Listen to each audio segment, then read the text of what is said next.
You'll know this. We've been hearing a lot about wet weather, rainy weather across the UK recently, but now the National Farmers Union is warning it could be putting our ability to produce food at risk. And farmers are struggling to have crops in the ground, keep them going, and also sailing livestock is being affected. Well, our rural affairs correspondent, Lucy Vladev, has made sure she's with livestock at a farm in Warwickshire. Lucy, morning to you. You've got company this morning.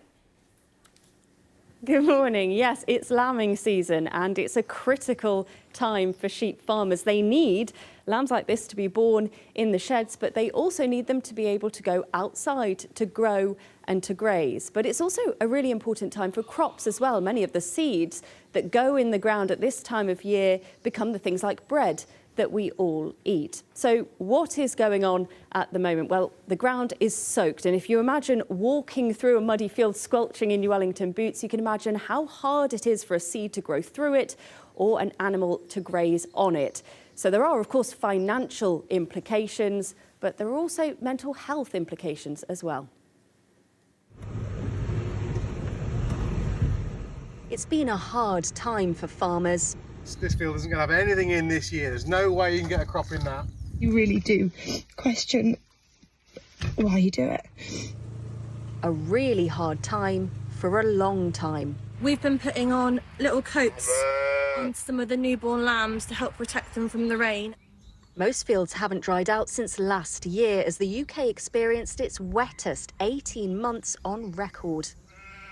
There's a good girl. Hey? How's your tummy? Are you nice and full? Rachel farms land here in North Wales. On a scale of 1 to 10, we're probably, at the moment, how wet our land is probably about a 15. She's been forced to keep 300 of her ewes in lambing sheds on expensive bought-in feed. To date, we're probably riding at about at least between probably about £5,000 and £8,000 increased cost for this sort of wet winter, exacerbated in the last month or so. Like, what can you do? It's not so much about perhaps the money, it's more about when you literally haven't got anywhere for the animals to go, or you're really trying to shift them around the farm, it has a massive impact. So yeah, the mental health burden is pretty colossal. Over in Gloucestershire, it's a similar picture. This was Debbie Wilkins' field 3 months ago. It's still underwater. We can't stop the water coming, but we can change how we manage the fields to try and be more resilient to flooding.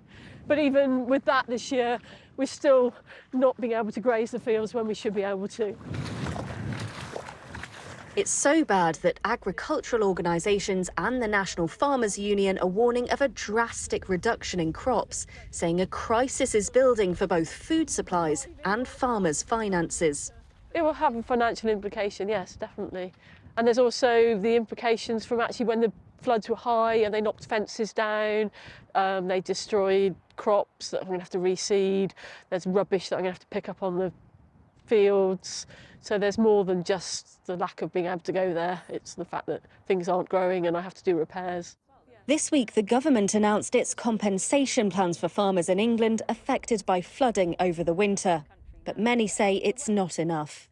I'll go a small way, but it's not going to make, it's not going to make an inroad at all into what I have to do to put right and buy extra food and things. The government says they've launched the initial phase to ensure grants reach farmers as quickly as possible and are now looking to expand. But in the meantime, farmers are warning that unless rapid action is taken to support those producing the food on our plates, the wider public will soon feel the impacts. Well, joining me now is Bizza Walters, who's part of this family farm. Bizza, just talk to me first of all about the past few months. What's it been like? It has been incredibly wet. I've never seen the farm so wet, and neither has Dad. He's been here 60-odd years. We can't get machinery out onto the fields, we can't feed the sheep, we can't turn them out, hence why these lambs here are still in. Normally they'd be out in the field now enjoying sunshine and green grass, but unfortunately they're stuck in here because we just can't turn them out. They won't do very well, and it's just too wet for them. And the impacts of this, I mean, obviously you can't get the lambs outside, but there are wider impacts as well, aren't there? Yes, definitely. And I think the biggest one would be mental health at the moment. We work all year round to ensure that our crops and our animals are the best they can be.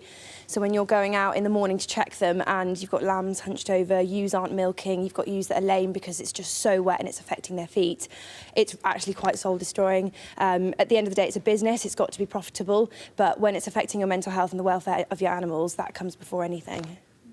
And, I mean, we're all optimistic that it will dry up. But after so many months of rain, what happens if it doesn't? I don't really want to think about it, to be honest. I think we're fortunate enough that we've got these lambs on the ground and we will make some sort of money off it. But you look at these arable people that have got nothing planted and it's a real worry for them because if they've not got any diversification or any livestock, they are in big trouble. Right, Bizza, well, thank you very much for talking to us. So a lot of people watching the weather forecasts for many, many days to come. Absolutely. Lucy, thanks so much. That's Lucy Vladev there for us. We've got Rachel Hallos, who's the Vice President of the National Farmers Union, with us this morning. Good morning to you. As we were watching Lucy there, you said, I feel your pain. Yeah. Explain. So we're a different type of farm. We're a hill farm, so we don't start lambing our sheep until later on. Some of our sheep lamb outside. It's the nature of the animal themselves. They don't like to be inside. But we also have some sheep lambing inside. So the ones that are inside, as they lamb, you literally allow them to mother up, just like any person would with their own child. They have that bonding time together, 24 hours. Everything's good, everything's cooking, everything's fine. They're going in the right direction. You pop them out in the grass and on they live their life. Everything's good. When you've got wet, cold conditions like we've got now, with standing water in fields, you can't put those lambs out. So you end up with a backlog of sheep in your sheds that you literally have nowhere to go with, which is not healthy for them.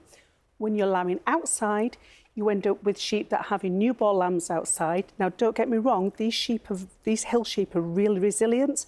But again, when the newborn and it's cold and it's wet and they're lying in damp conditions, they don't thrive, and that's when you have losses. And I feel your pain. I feel the pain because my daughter the other morning went out and she had to deal with the consequences of that. Which was what? You go out in the morning, you check the sheep, and you go around and you unfortunately find that there are sheep that lambs, baby lambs, that have not survived the night. Because there's the land is too. Because obviously we're seeing a lot of pictures as you're talking there of flat land. Which has flood water in it. Different. Now, yes. You're talking about hillsides, so there's just too much water retention in the ground. Literally, I know it sounds ridiculous. So you've got your major problems of flooding on flatland, where literally the water has got nowhere to go because the river systems are so full. But also on hills, yes, the water goes past, but we've actually got the underground aquifers are so full that we've actually now got springs springing out of the ground that you haven't seen before. I know on our farm, there's water in places that we have never, ever seen before. So that ground is always saturated. Can I ask you, I mean, I don't know how long what farming background you have in terms of how many generations, but I'm assuming this can't be the first time that farms have been faced with the challenges around a lot of rain. I'm just trying to, and I'm not dismissing it for a moment. I'm just trying to think, what do you hark back to in terms of how do you cope? If I'm very honest with you, on our own farm, it's my husband's family's farm. He can't remember it ever being this bad in his lifetime. I'm from a farming background, not too far from where I am now. Again, I can't remember when it's been this bad before.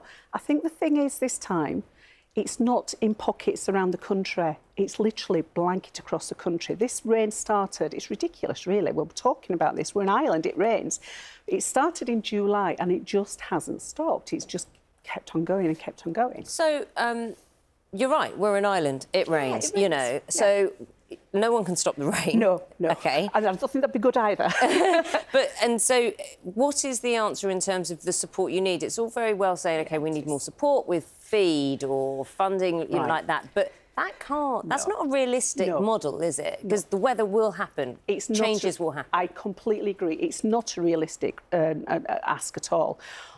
What we're actually saying is, this is a big picture, is this. If this is the new normal, then we're going to all have to adapt to it. All of us, not just us farmers, everybody's going to have to adapt to this. Because we're going to feel the everybody's going to feel the costs. So at the moment, there is a methodology that protects houses quite correctly. Absolutely agree with that. But then we've got to start looking at, well, what is the value of productive land? So what is the value? How do you protect that? Now, there are amazing infrastructures in this country, amazing. I was with a load of farmers yesterday. There's things called internal drainage boards, where farmers work together. They ensure that the water courses are flowing freely. They pump the water from one bit to another. It's really clever. But that infrastructure was put in, some of it in Victorian times. We need investment in that infrastructure. It can't come from within the agricultural community itself. Can I go back a step, Rachel? Yes. Is it a straightforward equation that if there's not more help, people will be paying more money for all the things that farmers produce? Is that a very straightforward equation? The logical answer would be yes. Retailers will find a way to fill those shelves, but perhaps they will go and buy it from elsewhere, as in abroad. Now, that's OK, you're going to fill the shelves. Look at what's going on around the world. We are not the only country that's facing extreme flooding right now. North Europe is. We've then got extreme drought in Spain. So there's lots of things going on globally. And then when we look at, getting food from A to B now is not quite as easy as it used to be. So there are repercussions. And if we want growth within this country, if we truly want to grow our UK food security and be able to produce the food that this country needs, then we need serious investment. Growth is what the country needs, and we need to help that investment. Rachel, very interesting hearing your insight, and you work a farm yourself. Rachel Hallos, Vice President of the National Farmers Union. Thank you very much. Thank you.